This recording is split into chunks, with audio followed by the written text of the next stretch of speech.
Hi, I'm Matt Mahler with MovieWeb. It's a pleasure to speak with you, a privilege. A big fan of both of your work. And I love the tonal balance here and the performances, the setting, it's interesting, he strikes somewhere between, Happy Feet and Life is Beautiful, right? Where those are the two polarities. Yeah. And you walk it well. I think, Steve, you summed it up humorously. You said you don't often see penguins in films about human rights abuses. For both of you, I guess starting with Steve, do you think the book had that tone from the start, or did you read passages and think, oh, No, I think we definitely we ramped that up. I mean, it was there in the background in the book, but we brought it to the fore and felt like you had to make it part of the story. It felt like a derogation of duty to not include it, and also like an opportunity. It was like if there's because it was a tall order. I remember thinking, to Jeff, the writer, saying, if you can pull this off, then it's no one's going to say it's another one of those penguin fascism films. We're sick of those. So it's got that going for it. Um, and, uh, and I said, so on one hand, it's kind of like it's like tonally difficult. That's where Peter came in to try and you know find the right tone, and it meant sometimes we do different takes and different emphasis so that he had a lot of choice in the edit. But to me, I thought it was an opportunity because the penguin takes the edge off the portentousness of talking about a serious topic, stops it being like medicine, and the fascism stops the penguin being too cuddly. Um, so yeah, there's a kind of a yin yeah, yang going on. yeah, maybe our White House needs a penguin to cool things down a little. I think, I think it depends. On the film set, we had to be very quiet to accommodate the penguin and respect the penguin's rights. I don't know. I've got a feeling that Donald Trump might not have the rights of a penguin at the forefront of his mind. It's just a hunch I've got. Yeah, he deported to El Salvador. Uh, Exactly. Yeah. Put back on a and plane. Peter, do you sort of agree with that? I know Tom, the author of the book, Tom Michel, he actually compared it sort of to the full Monty in that there's sort of this grim backdrop, but this spark of hope and optimism that comes out of it. Background. Unemployment in Sheffield is not quite such a heavy background as the military coup in Argentina. But then in the Penguin Lessons, the military coup is a side story. Really the focus of the story is Tom Michel's arc coming into the school and his kind of redemption and curing that this penguin helps him kind of re-engage with the world. But I was similarly taken just by the originality of the story. I just thought it's hard to find original stories that don't feel a bit like someone just sat down and brainstormed to come up with a kind of such and such meet such and such. I think that just the fact that it's a true story, that's what really appealed to me. And it's such a seemingly random list of components just felt like a tough challenge, but a really exciting challenge creatively.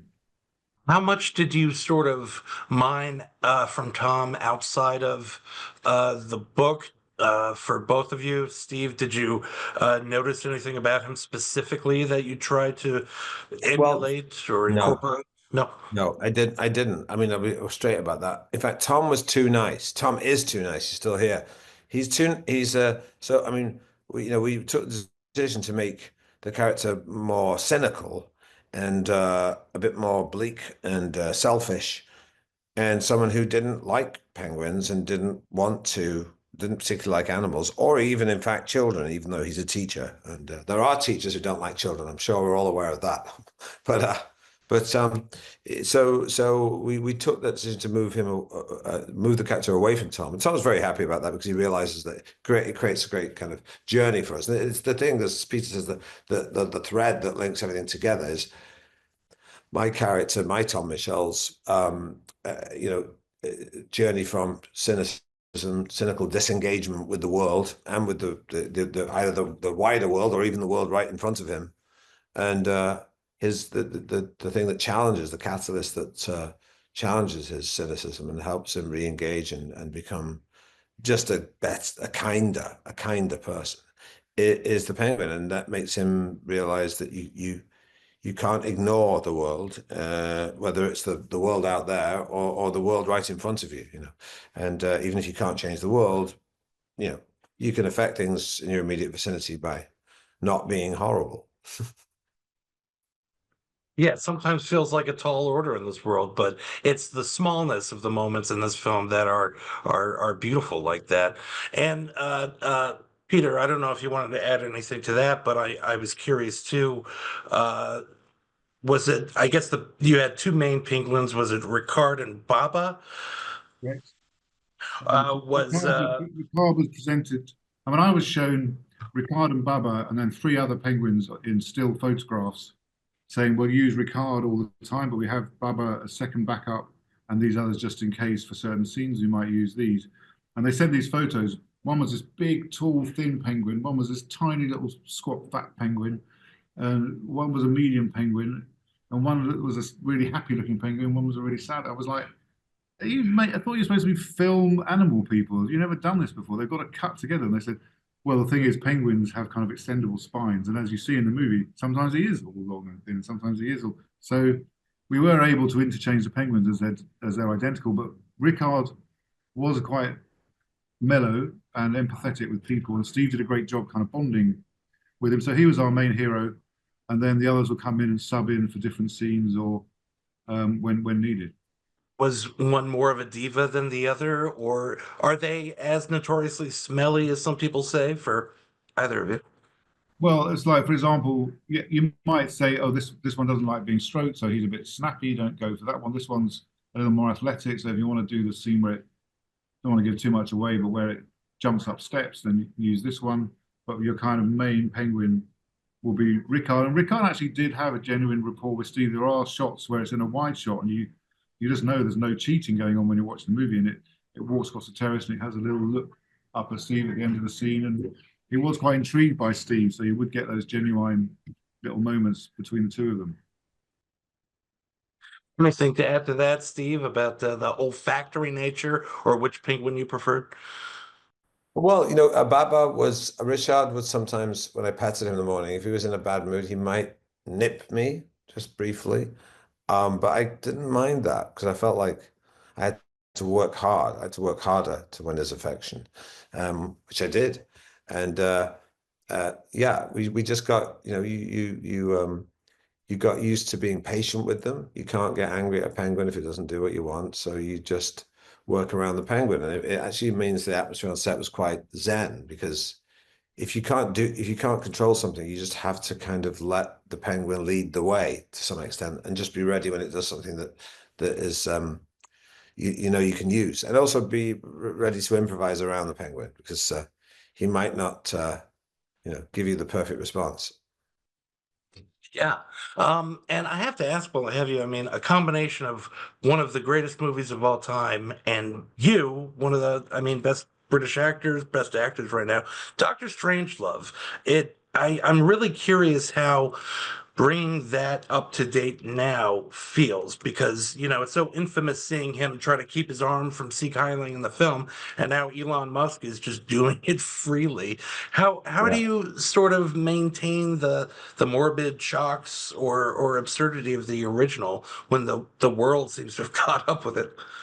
Well, you know, the play, it was rewritten by Sean Foley and Armando Iannucci.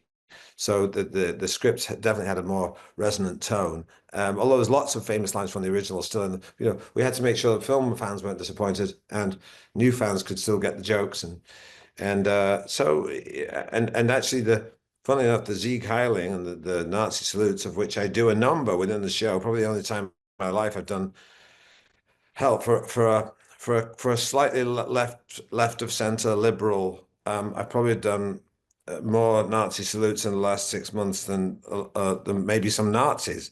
Um, but all for a good cause, if you like, because it's helped shine a light on the insanity of the world and the precariousness of the world. And I think, you know, it's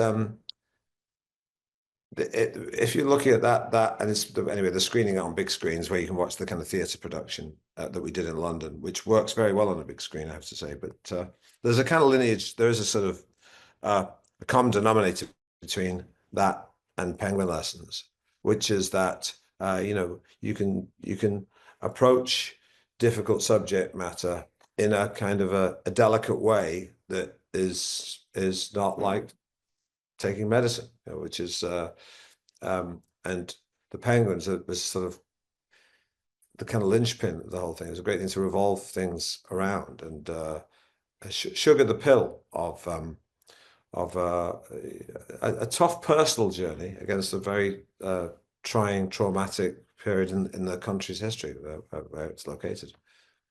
Yeah, and that's, I mean, the beauty of, bringing comedy to a situation. Did you want to add anything, Peter, before I have to let you go? No, apart from go and see the movie. It opens on March 28th, and go and see the Penguin Lessons. Hope you guys enjoy it. Absolutely. Well, thank you so much for discussing it. I mean, it's a privilege to speak with both of you. I hope you have a great rest of your week. Thanks, Matt.